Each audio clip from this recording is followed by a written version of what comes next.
খুলনা থেকে সরাসরি যোগ দিচ্ছেন সহকর্মী তানজিম আহমেদ। তানজিম, খুলনায় আদালত চত্বরের সামনে ডাবল মার্ডারের যে চাঞ্চল্যকর ঘটনা ঘটেছে সে বিষয়ে ধীরে ধীরে বিভিন্ন তথ্য সামনে আসতে শুরু করেছে।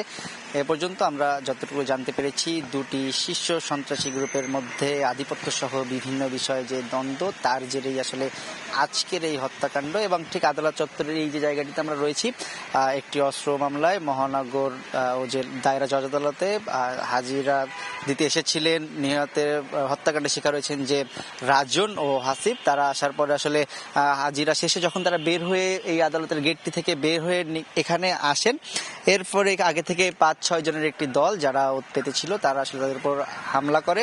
এই সময় তাদেরকে কোপানো, গুলি করে মৃত্যু নিশ্চিত করে তারা আসলে স্থানটি ত্যাগ করেন। যখন হাসপাতালে নিয়ে যাওয়া হয় তাদেরকে আসলে চিকিৎসক মৃত ঘোষণা করেন।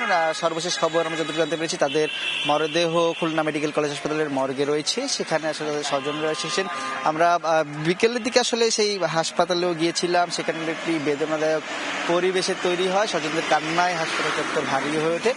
এবং এর ফলে কিন্তু আসলে আইন শৃঙ্খলা রক্ষাকারী বাহিনীর সাথে আমরা কথা বলেছি, তারা ইতিমধ্যে এই বিষয়ে যেসব আলামত এখানে ছিল সেগুলো সংগ্রহ করেছেন এবং পাশাপাশি তদন্ত শুরু হয়েছে যারা জড়িত তাদের ধরতে। বিশেষ করে যেহেতু এখানে বিভিন্ন সিসি ক্যামেরা পর্যালোচনা করা হচ্ছে, একই সাথে মোবাইলের যে ফুটেজগুলো আসলে পাওয়া গেছে সেখানে দেখা গেছে যারা কুপিয়েছে এবং গুলি করেছে এবং দৌড়ে তারা পালিয়ে যাচ্ছে। তো সেই বিষয়গুলো সামনে রেখে আসলে একাধিক দল, আসলে পুলিশ সহ বিভিন্ন গোয়েন্দা সংস্থা তারা পর্যবেক্ষণ করছেন। একটু এখানে আইন শৃঙ্খলা রক্ষাকারী বাহিনীর সদস্যরাও রয়েছেন। একই সাথে আমরা যে ক্রাইম সিন যে জায়গাটি ছিল সেই জায়গার পাশ থেকে যারাই যাচ্ছেন নগরবাসী সহ পথচারী যাতায়াতকারীরা, তারা একটু থমকে দাঁড়াচ্ছেন এবং তাকিয়ে দেখছেন।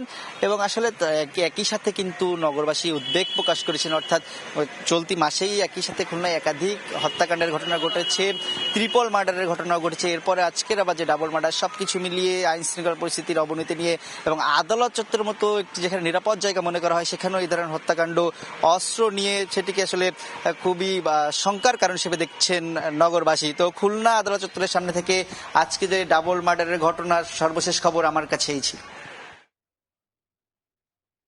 সরাসরি যুক্ত ছিলাম খুলনায়।